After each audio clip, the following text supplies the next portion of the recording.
টাকা, ক্ষমতা আর বিলাসবহুল জীবন এগুলোই কি মানুষের আসল পরিচয়, নাকি এক রাতের ভয়ঙ্কর ঝড় আর ঘুটঘুটে অন্ধকার বদলে দিতে পারে একজন অহংকারী কোটিপতির পুরো জীবনের হিসেব নিকাশ? ভেবে দেখুন, চারদিকে শুনশান রাস্তা, মুষলধারে বৃষ্টি আর মাঝ রাস্তায় আটকে পড়া এক কোটিপতির বিলাসবহুল গাড়ি।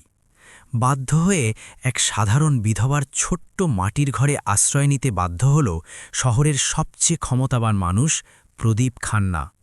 কিন্তু গল্পটা এখানেই শেষ নয়। সেই ভয়ঙ্কর রাতেই দরজায় এমন একজনের কড়া পড়ল, যে নিজের প্রাণ বাঁচাতে ছুটে আসছিল কিছু ভয়ঙ্কর অপরাধীর হাত থেকে। এরপর সেই ছোট্ট কুঁড়ে ঘরে যা ঘটল, তা শুধু প্রদীপের আজীবনের অহংকারী ধুলোয় মিশিয়ে দিল না, বরং মানবতার এমন এক অবিশ্বাস্য দৃষ্টান্ত তৈরি করল, যা শুনলে আপনারও চোখে জল চলে আসবে। স্টোরি লাইনের আজকের এই বিশেষ শিক্ষামূলক গল্পটি আপনাকে ভাবতে বাধ্য করবে, চরম বিপদের মুহূর্তে আপনি কি নিজের জীবনের ঝুঁকি নিয়ে কোনো অচেনা মানুষকে বাঁচাতেন?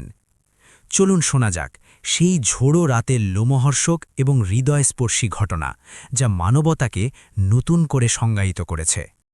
বন্ধুরা, সেই রাতে প্রচণ্ড বৃষ্টি হচ্ছিল, চারদিক ছিল ঘুটঘুটে অন্ধকার এবং রাস্তাঘাট ছিল একেবারেই জনশূন্য। ঠিক সেই সময় হঠাৎ একটি গাড়ি পিছলে গিয়ে রাস্তার পাশে থেমে গেল। গাড়ির দরজা খুলল এবং সেখান থেকে এক যুবক টলতে টলতে বাইরে বেরিয়ে এলো। তার পোশাক পুরোপুরি ভিজে গিয়েছিল, চেহারা ছিল ক্লান্ত এবং সে দ্রুত নিঃশ্বাস নিচ্ছিল। সেই যুবকের নাম ছিল প্রদীপ খান্না। শহরে প্রদীপ অনেক বড় একটি নাম ছিল। কোটি টাকার কোম্পানি, বিলাসবহুল বাংলো, দামি গাড়ি এবং সব ধরনের সুযোগ সুবিধা তার ছিল। মানুষ তাকে একজন সফল ও ক্ষমতাবান মানুষ হিসেবে জানত। কিন্তু সেই মুহূর্তে ওই সব কিছুই অর্থহীন ছিল। তার ফোন বন্ধ হয়ে গিয়েছিল, আশেপাশে কোনো ঘরবাড়ি ছিল না, রাস্তাও ছিল একেবারে শুনশান। প্রদীপ চারদিকে তাকালো। বৃষ্টি এতই তীব্র ছিল যে কয়েক কদম দূরেও পরিষ্কার কিছু দেখা যাচ্ছিল না। সে গাড়ির দিকে তাকালো। সামনের অংশটা খুব খারাপভাবে ক্ষতিগ্রস্ত হয়েছিল। সে বুঝতে পারল যে এই গাড়ি দিয়ে আর সামনে যাওয়া সম্ভব নয়। ঠান্ডা বাতাসের একটি দমকা হাওয়া এলো এবং প্রদীপ কেঁপে উঠল। সে নিজেকেই বলল, যদি তাড়াতাড়ি কোনো জায়গা না পাই তাহলে অবস্থা খুব খারাপ হয়ে যাবে। সে ধীরে ধীরে রাস্তায় হাঁটতে শুরু করল। প্রতিটি পা ভারী মনে হচ্ছিল, কাদায় জুতো দেবে যাচ্ছিল এবং বৃষ্টির ফোঁটা অনবরত মুখের ওপর পড়ছিল। প্রায় 10 মিনিট হাঁটার পর সে দূরে কোথাও হালকা আলোর আভা দেখতে পেল। সে থেমে গেল। প্রথমে তার মনে হলো হয়তো চোখের ভুল, কিন্তু যখন বিদ্যুৎ চমকালো তখন সে পরিষ্কার দেখতে পেল দূরে একটি ছোট ঘর রয়েছে। মাটির তৈরি ঘর, ওপরে টিনের চাল এবং ভেতরে একটি হালকা হলুদ আলো। প্রদীপের ভেতরে আশার এক ছোট কিরণ জেগে উঠল। সে দ্রুত সেই ঘরের দিকে এগোতে লাগল। যত সে কাছে আসছিল, ঘরটি তত স্পষ্ট দেখা যাচ্ছিল। ঘরটি ছিল খুবই সাধারণ। চারপাশে ছিল ক্ষেত এবং কাছেই একটি পুরনো গাছ দাঁড়িয়েছিল। টিনের চালে বৃষ্টির ফোঁটা পড়ার তীব্র শব্দ হচ্ছিল। প্রদীপ দরজার সামনে পৌঁছল। সে কিছু মুহূর্ত সেখানেই দাঁড়িয়ে রইল। হয়তো তার ভেতরের অহংকার তাকে বাধা দিচ্ছিল। জীবনে সে কখনো কারো কাছে সাহায্য চায়নি, কিন্তু তারপর আবার একটি দমকা হাওয়া এলো এবং ঠান্ডা তার শরীরে বসে গেল। এখন তার কাছে আর কোনো বিকল্প ছিল না। সে আস্তে করে দরজায় কড়া নাড়ল। ভেতরে কিছু নড়াচড়া হলো। কয়েক সেকেন্ড পর একজন নারীর কণ্ঠস্বর ভেসে এলো। কে? প্রদীপ ধীর স্বরে বলল, আমার অ্যাক্সিডেন্ট হয়েছে, আমি পথ হারিয়ে ফেলেছি। আমি কি কিছুক্ষণ এখানে থাকতে পারি? ভেতরে কিছুক্ষণের জন্য নীরবতা ছেয়ে গেল। তারপর দরজা ধীরে ধীরে খুলল। দরজায় প্রায় 30 বছর বয়সী এক নারী দাঁড়িয়েছিলেন। পরনে সাধারণ একটি শাড়ি, চেহারায় ক্লান্তির ছাপ থাকলেও চোখে এক অদ্ভুত প্রশান্তি ছিল। তার নাম ছিল সবিতা। সে প্রদীপকে ওপর থেকে নিচ পর্যন্ত দেখল। ভেজা পোশাক, কাঁপতে থাকা শরীর এবং ক্লান্ত চেহারা। সবিতা বেশি কিছু না জিজ্ঞেস করেই বলল, ভেতরে আসুন, বাইরে খুব জোর বৃষ্টি হচ্ছে। প্রদীপ কিছু মুহূর্ত চুপ হয়ে গেল। সে আশা করেনি যে কোনো অচেনা মানুষ এত সহজে দরজা খুলে দেবে। সে ধীরে ধীরে ভেতরে ঢুকল। ঘরটি ছোট হলেও খুব পরিষ্কার পরিচ্ছন্ন ছিল। এক কোণে একটি চুলা জ্বলছিল, কাছেই কিছু কাঠ রাখা ছিল। দেওয়ালে কিছু পুরনো ছবি টাঙানো ছিল এবং ঘরের মাঝখানে একটি পুরনো বিছানা পাতা ছিল। সবিতা আলমারি থেকে একটি শুকনো তোয়ালে বের করে তার দিকে বাড়িয়ে দিয়ে বলল, আগে নিজেকে মুছে শুকিয়ে নিন, নইলে অসুস্থ হয়ে পড়বেন। প্রদীপ তোয়ালেটি নিয়ে নিল। সে চুপচাপ দাঁড়িয়ে রইল। হয়তো সেই সাধারণ জীবনযাপনের সঙ্গে অভ্যস্ত ছিল না। সবিতা চুলায় জল বসিয়ে বলল, আমি চা বানিয়ে দিচ্ছি, ঠান্ডা কমে যাবে। প্রদীপ হালকা স্বরে বলল, কষ্ট করবেন না। সবিতা হেসে বলল, এতে কষ্টের কি আছে, মানুষই তো মানুষের কাজে আসে। এই কথা শুনে প্রদীপ কিছুক্ষণের জন্য চুপ হয়ে গেল। অনেক বছর ধরে সে কারো মুখে এমন কথা শোনেনি। কিছুক্ষণ পর সবিতা তাকে গরম চা দিল। প্রদীপ কাপটি হাতে নিল। চায়ের উষ্ণতা যেন তার পুরো শরীরে ছড়িয়ে পড়ল। বাইরে এখনও তুমুল বৃষ্টি হচ্ছিল। কিছুক্ষণ দুজনেই চুপচাপ রইল। তারপর প্রদীপ আস্তে করে জিজ্ঞেস করল, আপনি কি এখানে একাই থাকেন? সবিতার মুখে এক চিলটে হাসি ফুটে উঠল, কিন্তু সেই হাসিতে স্পষ্ট কষ্ট লুকিয়েছিল। সে ধীর স্বরে বলল, এখন তো অভ্যাস হয়ে গেছে। প্রদীপ বুঝতে পারল যে কথার পেছনে অন্য কিছু লুকিয়ে আছে, কিন্তু তার মনে হলো বেশি প্রশ্ন করাটা ঠিক হবে না। সবিতা রুটি বানাতে শুরু করল। কিছুক্ষণের মধ্যেই সে তার সামনে খাবার এনে রাখল। একটু খেয়ে নিন, মনে হচ্ছে আপনার খুব খিদে পেয়েছে। প্রদীপ রুটির প্রথম টুকরোটি ছিঁড়ে নিল। খাবারটি ছিল খুবই সাধারণ, কিন্তু তাতে এক অদ্ভুত স্বাদ ছিল, আপনত্বের স্বাদ। তার হঠাৎ মনে হল সে বছরের পর বছর এত শান্তিতে খাবার খায়নি। তখনই দেওয়ালে টাঙানো একটি ছবির দিকে তার নজর গেল। ছবিতে একজন লোক ছিল, সাধারণ পোশাক, কিন্তু চেহারায় সততার ছাপ স্পষ্ট দেখা যাচ্ছিল। প্রদীপ জিজ্ঞেস করল, ইনি কে? সবিতা কিছুক্ষণ চুপ থেকে ধীর স্বরে বলল, আমার স্বামী ছিলেন। ঘরে কিছুক্ষণের জন্য পিনপতন নীরবতা নেমে এলো। সবিতা আরও বলল, 4 বছর আগে এক সড়ক দুর্ঘটনায় ওর মৃত্যু হয়। প্রদীপ আস্তে করে বলল, আমি দুঃখিত। সবিতা মাথা নেড়ে বলল, জীবন এভাবেই চলতে থাকে। বাইরে হঠাৎ বিকট শব্দে বাজ পড়ল। ঠিক তখনই তীব্র বাতাসের এক ঝাপটায় দরজা কিছুটা খুলে গেল।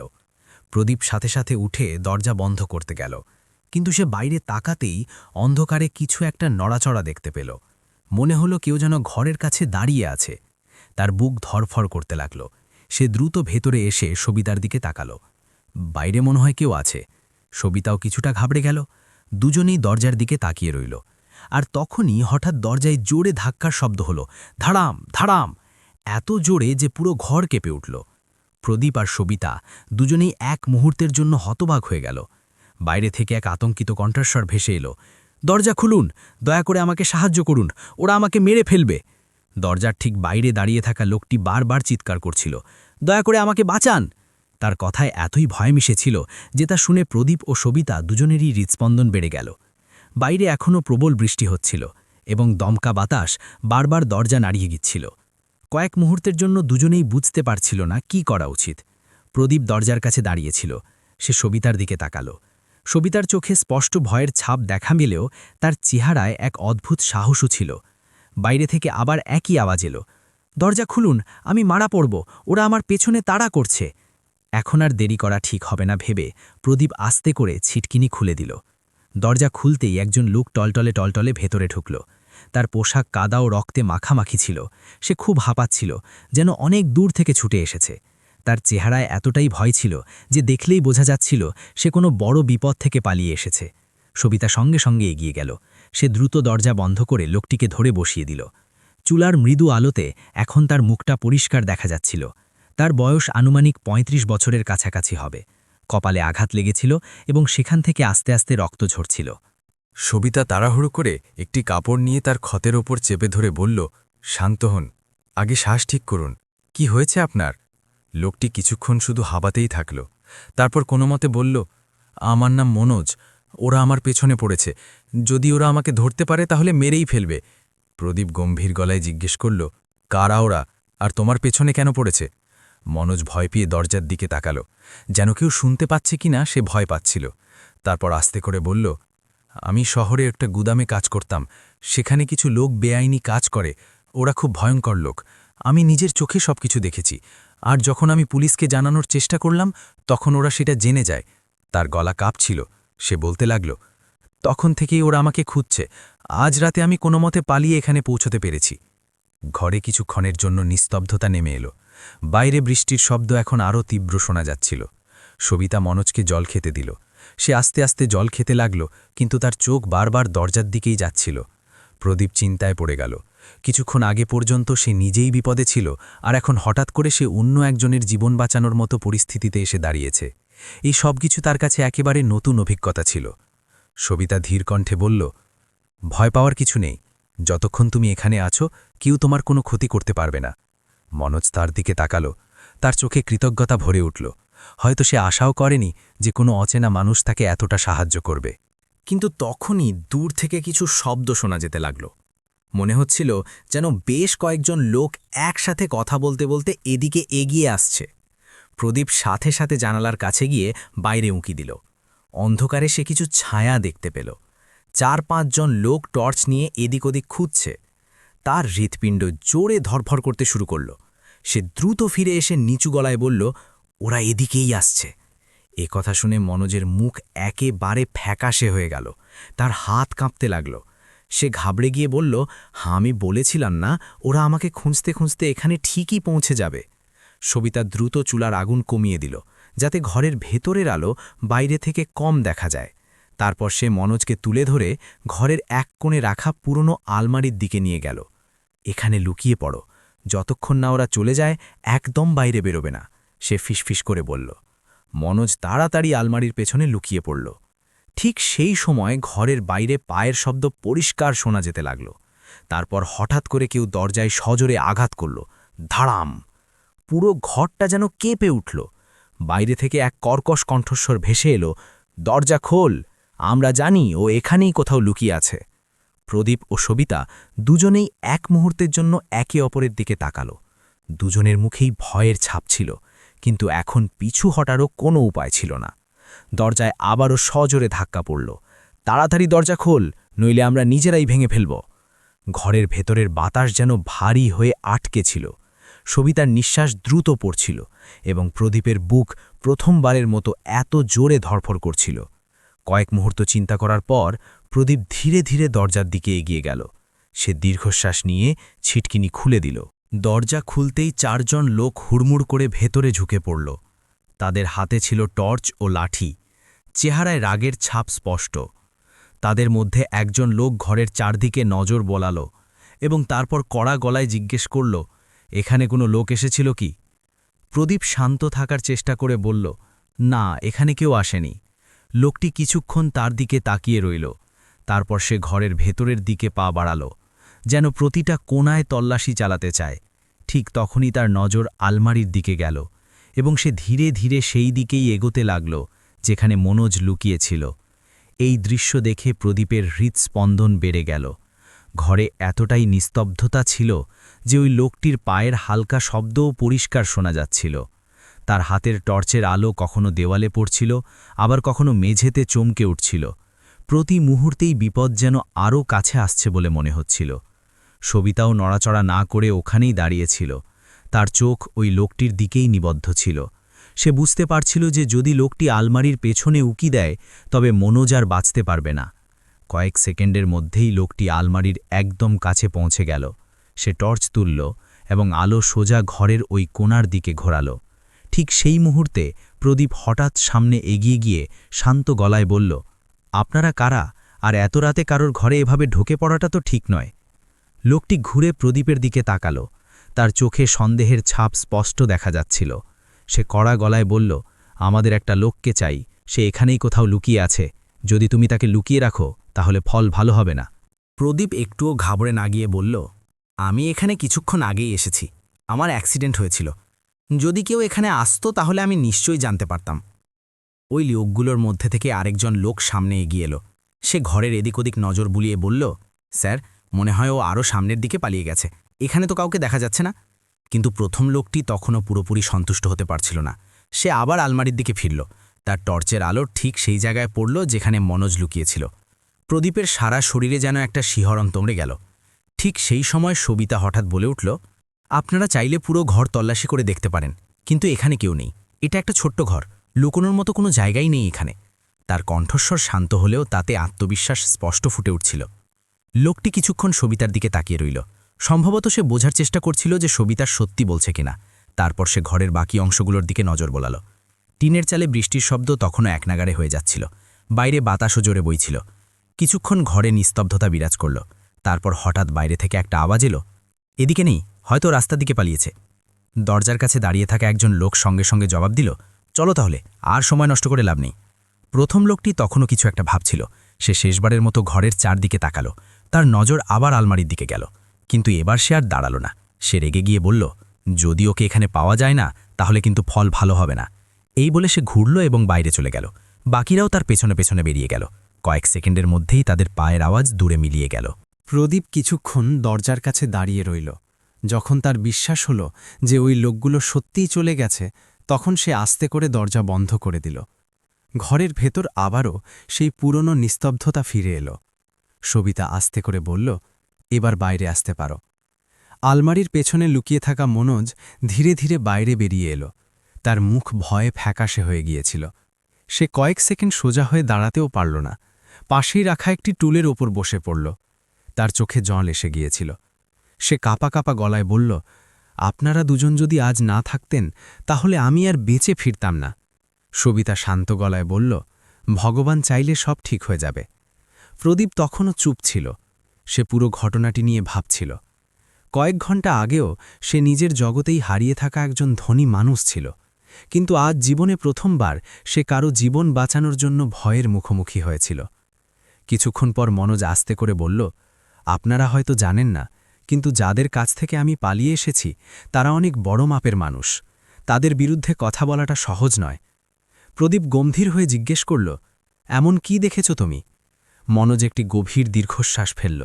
সে বলল, আমি যে গুদামে কাজ করতাম সেখানে শুধু মালপত্র রাখা হতো না, সেখানে বেআইনি অস্ত্র লুকিয়ে রাখা হতো।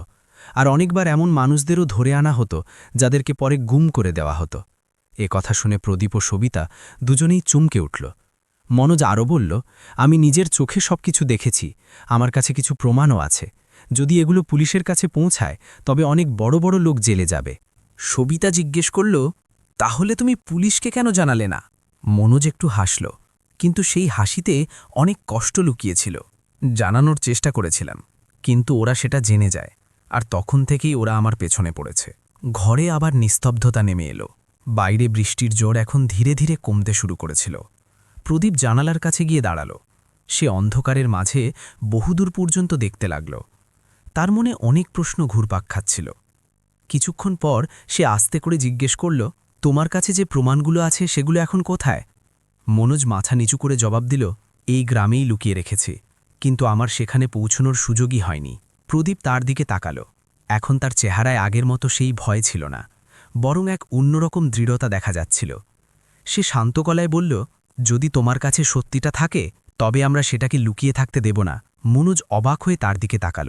সে বুঝতে পারছিল না যে একজন অচেনা মানুষ তাকে এতটা সাহায্য কেন করছে, কিন্তু সে জানত না যে এই রাতটি শুধু তার জীবনই বদলাতে যাচ্ছে না। কারণ ঠিক সেই সময় দূর থেকে গাড়ির ইঞ্জিনের আওয়াজ শোনা যেতে লাগল, এবং কয়েক মিনিটের মধ্যেই গ্রামের সেই জনশূন্য রাস্তায় পুলিশের গাড়ি দেখা যেতে শুরু করল। যাই হোক বন্ধুরা, দূরের রাস্তা থেকে আসা গাড়িগুলোর হালকা আওয়াজ এখন পরিষ্কার শোনা যাচ্ছিল। রাতের অন্ধকার তখনও পুরোপুরি কাটেনি, কিন্তু আকাশের কোথাও কোথাও ভোরের হালকা সাদা আভা দেখা দিতে শুরু করেছিল। বৃষ্টি এখন প্রায় থেমে গিয়েছিল, এবং টিনের চালে বৃষ্টির ফোঁটা পড়ার শব্দও কমে এসেছিল। প্রদীপ জানালার কাছে দাঁড়িয়ে বাইরের দিকে তাকিয়েছিল। কিছুক্ষণের মধ্যেই দূরের রাস্তায় লাল নীল লাইট জ্বলতে দেখা গেল। গ্রামের এই নির্জন এলাকায় এতগুলো গাড়ির আসাটা এমনিতেই অদ্ভুত ছিল। মনোজয়ী আলো দেখা মাত্রই তার হৃৎস্পন্দন বেড়ে গেল। সে ঘাবড়ে গিয়ে বলল, ওরা যদি আবার ফিরে আসে? সবিতা শান্তস্বরে বলল, ভয় পাওয়ার কিছু নেই, মনে হয় এটা পুলিশ। কয়েক মিনিট পর গাড়ির শব্দ ঘরের একেবারে কাছে এসে থেমে গেল। বাইরে থেকে পায়ের আওয়াজ শোনা যেতে লাগল। প্রদীপ ধীরে ধীরে দরজার দিকে এগিয়ে গেল। সে ছিটকিনি খুলে দরজাটা সামান্য ফাঁক করে বাইরে উঁকি দিল। সামনে ৪-৫ জন পুলিশ দাঁড়িয়েছিল। তাদের সাথে একজন ইন্সপেক্টরও ছিলেন। ইন্সপেক্টর প্রদীপকে দেখেই জিজ্ঞেস করলেন, আপনি কি প্রদীপ খান্না? প্রদীপ মাথা নেড়ে বলল, হ্যাঁ আমি। ইন্সপেক্টর স্বস্তির নিঃশ্বাস ফেলে বললেন, আমরা আপনাকে সারা রাত ধরে খুঁজছি। হাইওয়েতে আপনার গাড়ির অ্যাক্সিডেন্ট হয়েছিল। আমাদের মনে হলো হয়তো আপনি আশেপাশেই কোথাও আটকে আছেন। প্রদীপ কিছুক্ষণ চুপ থেকে আস্তে করে বলল, আমি ঠিক আছি, কিন্তু এখানে আরও একটি জরুরি ব্যাপার আছে। ইন্সপেক্টর অবাক হয়ে তার দিকে তাকালেন। কি বলতে চাইছেন? প্রদীপ একটু পিছিয়ে এসে বলল, ভেতরে আসুন, সব বুঝতে পারবেন। পুলিশরা ভেতরে ঢুকল। ঘরে ঢুকেই তাদের নজর মনোজের দিকে গেল, যে এখনও কিছুটা ঘাবড়ে দাঁড়িয়েছিল। ইন্সপেক্টর কড়া গলায় জিজ্ঞেস করলেন, এ কে? মনোজ সাহস সঞ্চয় করে সামনের দিকে পা বাড়াল। সে বলল, আমার নাম মনোজ, আর আমাকে আপনাদের খুব জরুরি একটি কথা বলার আছে। ঘরে নিস্তব্ধতা নেমে এলো। মনোজ ধীরে ধীরে পুরো গল্পটা বলতে শুরু করল। গুদামের ভেতরের বেআইনি কাজকর্ম, অবৈধ অস্ত্র এবং ওই লোকগুলো যারা বড় ব্যবসার আড়ালে এসব লুকিয়ে করছিল।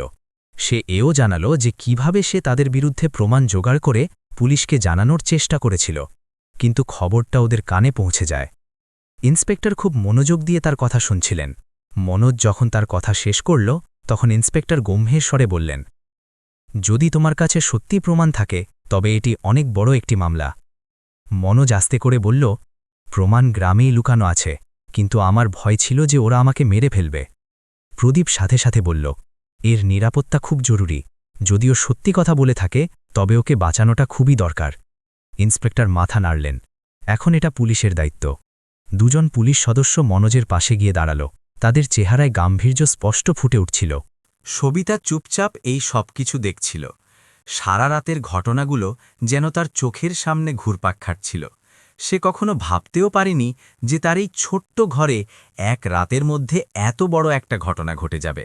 ইন্সপেক্টর প্রদীপকে বললেন, আপনার গাড়িও পাওয়া গেছে এবং আপনার লোকেরাও আপনাকে খুঁজছে। সকাল হলেই আমরা আপনাকে শহরে পাঠিয়ে দেব। প্রদীপ বাইরের দিকে তাকাল।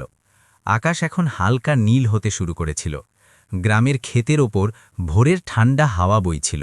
সে কয়েক মুহূর্ত চুপ থেকে তারপর আস্তে করে বলল, কিন্তু তার আগে আমাকে এখানে একটা কাজ করতে হবে। ইন্সপেক্টর জিজ্ঞেস করলেন, কি কাজ? প্রদীপ সবিতার দিকে তাকাল। তার চোখে এখন আর আগের সেই ক্লান্তি ছিল না, বরং এক নতুন দৃঢ়তা দেখা যাচ্ছিল। প্রদীপ বলল, কাল রাতে আমি প্রথমবার অনুভব করেছি যে জীবন মানে শুধু টাকা রোজগার করা নয়। এখানকার মানুষের অনেক কিছুর প্রয়োজন আছে, ভালো স্কুল, চিকিৎসা আর একটা নিরাপদ জীবনের। ঘরে দাঁড়িয়ে থাকা সবাই তার দিকে তাকাতে লাগল। প্রদীপ আরও বলল, আমি চাই এই গ্রামে একটা স্কুল আর একটা ছোট হাসপাতাল তৈরি হোক, যাতে এখানকার মানুষদের শহরে যাওয়ার জন্য বাধ্য হতে না হয়। তার কথা শুনে সবিতা অবাক হয়ে গেল। তার বিশ্বাসই হচ্ছিল না যে এক রাতের মধ্যে এত বড় একটা সিদ্ধান্ত কেউ কিভাবে নিতে পারে। ইন্সপেক্টর একটু হেসে বললেন, যদি আপনি সত্যিই এটা করেন তবে এই গ্রামের জন্য এটা অনেক বড় একটা পাওয়া হবে। প্রদীপ গম্ভীরভাবে বলল, এই সিদ্ধান্ত আমি ভেবেচিন্তেই নিয়েছি। বাইরে তখন সূর্যের প্রথম কিরণ ক্ষেতের ওপর পড়তে শুরু করেছে। রাতের অন্ধকার পুরোপুরি কেটে গিয়েছিল। পুলিশ সদস্যরা মনোজকে নিয়ে বাইরে যেতে লাগল।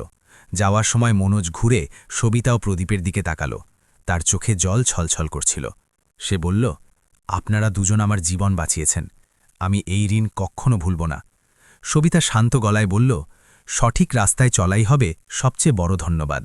মনোজ পুলিশের গাড়িতে গিয়ে বসল। কিছুক্ষণের মধ্যেই গাড়িগুলো গ্রামের রাস্তা ধরে দূরে চলে গেল। এখন সেখানে আবার সেই আগের নিস্তব্ধতা বিরাজ করছিল, কিন্তু এই নিস্তব্ধতা ভয়ের ছিল না, বরং এটি ছিল এক নতুন সূচনার। প্রদীপ ঘরের বাইরে দাঁড়িয়ে আকাশের দিকে তাকাতে লাগল। রাতের সেই ঝোড়ো ঘটনা এখন অতীত হয়ে গেছে, কিন্তু সেটা তার চিন্তাভাবনাকে পুরোপুরি বদলে দিয়েছে। কিছুক্ষণ পর সবিতা তার কাছে এসে আস্তে করে বলল, কি ভাবছেন? প্রদীপ একটুখানি হেসে বলল, এটাই ভাবছি যে কাল রাতে আমি যদি পথ না হারাতাম তবে হয়তো জীবনের সঠিক পথটা কখনোই বুঝতে পারতাম না। সবিতা আকাশের দিকে তাকাল। সকালের রোদ ততক্ষণে চারদিকে ছড়িয়ে পড়েছিল, আর ওই শান্ত সকালে সেই ছোট্ট ঘরের সামনে দাঁড়িয়ে থাকা দুজন মানুষ এটাই অনুভব করছিল যে কখনো কখনো জীবনের সবচেয়ে বড় সত্যিটা একটা ঝোড়ো রাতই শিখিয়ে দিয়ে যায়। বন্ধুরা, এই গল্প থেকে আমরা এটাই বুঝতে পারি যে আসল সম্পদ টাকা, গাড়ি বা বড় বড় বাড়িতে থাকে না। আসল সম্পদ থাকে মানুষের হৃদয়। সেই রাতে প্রদীপের কাছে সব কিছুই ছিল, কিন্তু মনের শান্তি ছিল না। আর সবিতার কাছে খুব সামান্যই কিছু ছিল, কিন্তু তার হৃদয়ে মানবতা ছিল। যখন পরিস্থিতি কঠিন হল তখন টাকা নয়, বরং সাহস, বিশ্বাস এবং মানবতাই কাজে এলো। মাঝে মাঝে জীবন আমাদের এমন এক মোড়েল এনে দাঁড় করিয়ে দেয় যেখানে আমাদের সিদ্ধান্ত নিতে হয় যে আমরা কি শুধু নিজেদের জন্যই বাঁচব, নাকি অন্য কারোর জীবনেও আলো হয়ে উঠতে পারব। তবে এবার আপনি নিজেই নিজেকে একটি প্রশ্ন করুন, আপনি যদি প্রদীপের জায়গায় থাকতেন তবে কি কোনো অচেনা মানুষের এত বড় বিপদে নিজেকে জড়াতেন নাকি চুপচাপ সেখান থেকে চলে যেতেন? আর আপনি যদি সবিতার জায়গায় থাকতেন, তবে কি এমন ভয়ঙ্কর রাতে কোনো অচেনা লোকের জন্য নিজের দরজা খুলতেন নাকি ভয়ে মানা করে দিতেন? সত্যি করে বলুন, আপনার মতে এই গল্পের সবচেয়ে বেশি সাহস কে দেখিয়েছে, প্রদীপ নাকি সবিতা? মন্তব্যে অবশ্যই লিখবেন প্রদীপ নাকি সবিতা এবং জানাবেন কেন। যদি আপনাদের এমন হৃদয়স্পর্শী গল্পগুলো ভালো লেগে থাকে, তবে ভিডিওটি অবশ্যই লাইক করুন, বন্ধুদের সাথে শেয়ার করুন আর সেভ সোসাইটি চ্যানেলটি সাবস্ক্রাইব করতে একদম ভুলবেন না, কারণ পরবর্তী গল্পটি হয়তো আপনাকে জীবনের আরও একটি সত্যি দেখিয়ে দেবে। দেখা হবে পরবর্তী ভিডিওতে একটি নতুন গল্পের সাথে।